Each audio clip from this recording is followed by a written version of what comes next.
Hi, ഇന്ന് നമുക്ക് വഴുതനങ്ങ കൊണ്ടൊരു കറി ഉണ്ടാക്കാം. ഞങ്ങളുടെ ടെറസിലുണ്ടായ ഒരു വഴുതനയാണ്.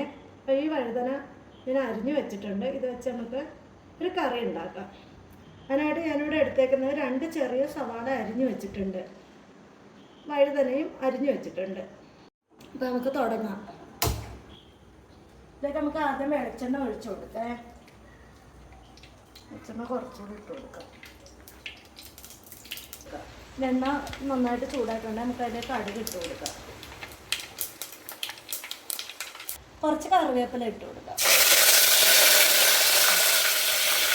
ഇതിലേക്ക് നമുക്ക് അരിഞ്ഞ് വെച്ചിരിക്കുന്ന സവാള ഇട്ട് കൊടുക്കാം. സവാളയുടെ നിറമൊക്കെ ഒന്ന് നന്നായിട്ട് വാടി വരട്ടെ. ഇതിലേക്ക് നമുക്ക് കുറച്ച് മഞ്ഞൾപ്പൊടി ഇട്ട് കൊടുക്കാം, കുറച്ച് മുളക് പൊടി ഇടാം, കുറച്ച് മല്ലിപ്പൊടി ഇട്ട് കൊടുക്കാം. നന്നായിട്ട് മിക്സ് ചെയ്ത് കൊടുക്കുക. അരിഞ്ഞു വെച്ചിരിക്കുന്ന വഴുതനങ്ങ ഇട്ട് കൊടുക്കുക.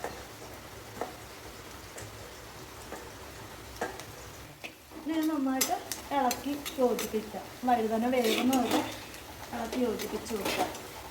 പുളി നമുക്ക് വെള്ളത്തിൽ പിഴിഞ്ഞെടുക്കാം. വഴുതന വെന്ത് നല്ലതായിട്ടുണ്ട്. അതിലേക്ക് നമുക്ക് പുളിവെള്ളം ഒഴിച്ചു കൊടുക്കാം.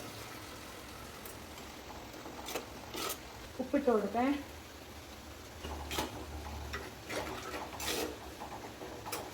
വെള്ളം ഒഴിച്ചു കൊടുക്കേ. കറി തിളച്ചിട്ടുണ്ട്. അതിലേക്ക് നമുക്ക് ഇച്ചിരി കൂടെ കറിവേപ്പില ഇട്ട് കൊടുക്കാം. മേലെ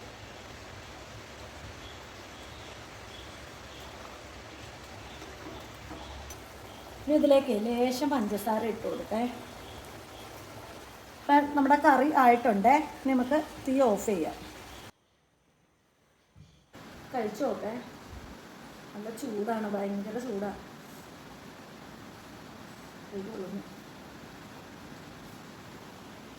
നല്ല കേട്ടോ. ഈ കറി വെക്കാൻ ഞാൻ എൻ്റെ ആൻറ്റിയുടെ അടുത്തുനിന്ന് പഠിച്ചതാണേ. എനിക്ക് ഭയങ്കര ഇഷ്ടമായി കറി. ഇതാകുമ്പോൾ അധികം ഇൻഗ്രീഡിയൻസ് ഒന്നും വേണ്ട, പെട്ടെന്ന് ആവുകയും ചെയ്യും.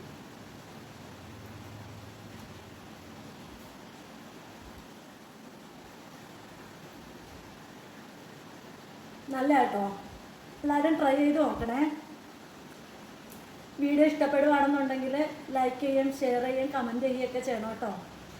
നിങ്ങളുടെ സപ്പോർട്ട് ഉണ്ടെങ്കിൽ മുന്നോട്ട് പോകാൻ പറ്റത്തുള്ളേ. അപ്പോൾ മറ്റൊരു വീഡിയോയിൽ കാണാം. ബൈ.